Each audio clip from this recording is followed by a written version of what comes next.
ভাই আপনারা কেউ ঢোরা সাপ চিনেন? আমাদের এলাকায় পুকুরের মধ্যে মাছ ধরে, মাছ ধরার পর বড় বড় মাছ ধরা শেষ, এরপরে যখন কাদা থাকে, কেবল কাদা, বুঝে থাকলে বলবেন ওই কাদার মধ্যেও কিছু মাছ বাকি আছে না নাই? যারা বললেন না জীবনে মনে দেখেন নাই, কাদাতে মাছ আছে না নাই? এমন এলাকার বড় লোক মানুষ, বড় পুকুর, বলছে আমি যা ধরছি আলহামদুলিল্লাহ, এলাকার লোক ধরে খাও। লাভ দিয়ে সবাই নামছে, টাকি মাছ, বাইম মাছ, গুচি মাছ, স্যাং মাছ, সবাই ধরতেছে, একজন মাছ পায় না। সবাই মাছ তোলে আর অর্ধেক টাকায়, কিরে তোর কয়টা? জিরো। ওর এখনো হয় নাই। অনেকক্ষণ পরে হাত দিয়ে আল্লাহর দয়ায় হ্যাঁ মাথা ধরে বুঝছে নরমাল কিছু না। এতক্ষণ তোমরা যেগুলো স্যাঙ্গা ছাঁটি তুলছ আর আমার দিকে টিটকারি করে তাকাইছ, ওই তোলার আগেই ঘোষণা দিছে, কারারে কি তুলছিলি, কারারে? লোকজন হাত ঝেড়ে দাঁড়াইছে যে বাবা কিছু একটা ধরছে রে, এতক্ষণ টিটকারি মারছি। ও টান দিয়া মনে করতেছে বড় শোল, বড় বান, টান দিয়ে উপরে কি ফালাই দিছে ভাই? কথা বলেন। এই সাপ কি সাপ? পানির সাপ, ঘোড়া সাপ। ও কামড়ালেও কিছু হয়, বেশি কামড়ালে গরুর গোবর লাগাই দিলে বিশ্বাস, ঠিক না? কিন্তু ওই সাপটা ধরেও তার ভিতরে আতঙ্ক হয়, ঠিক না? আল্লাহ বলছেন ইন্নাশ শাইতানা লাকুম আদুউম মুবিন। বান্দা, শয়তান তো দূরের কথা, শয়তানের পদাঙ্ক পর্যন্ত তোমাদের জন্য এইরকম কঠিনতর শত্রুতার পর তুমি এই পথের আশপাশে পর্যন্ত যাবে না, আমি আল্লাহ বললাম।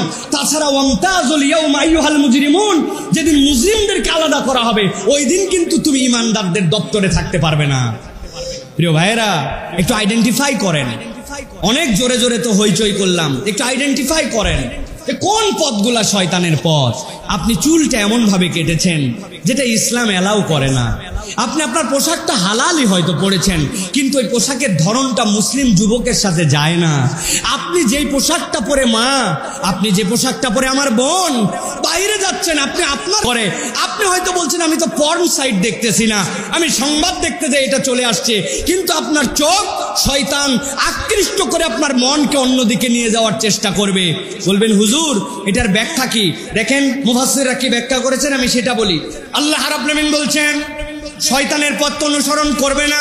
কোন পথ অনুসরণ করবে? আল্লাহ বলছেন ওয়ানি আবুদুনি হাযা সিরাতুম মুস্তাকিম।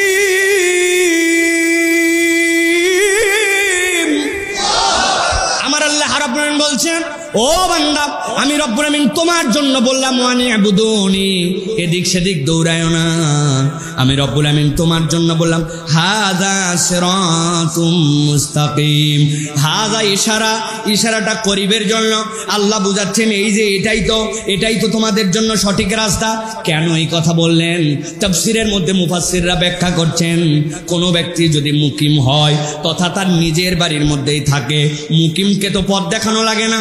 মুসাফির মানুষ যে এলাকা চেনে না, ওই লোককে আসার পরে যদি জিজ্ঞাসা করে, অথবা কেউ যদি বলে আপনি ডানে যাবেন, যাওয়ার পরে কিছু দূর পরে বামে যাবেন, সামনে যায় সিধা যাবেন, আল্লাহ রাব্বুল আলামিন বলছেন ওটা মুসাফিরের জন্য হয়, কিন্তু মুকিমকে তো পথ দেখাতে হয় না। আল্লাহ তার বান্দাদেরকে বুঝাচ্ছেন আমি মানুষ কেমন স্বকীয়তা দিছি। ওই মানুষ স্বকীয়, সে এদিকে ছুটে ওদিকে ছুটে, কিন্তু আমি আল্লাহ বলছি বান্দা এদিক ওদিক তুই ছুটিস না।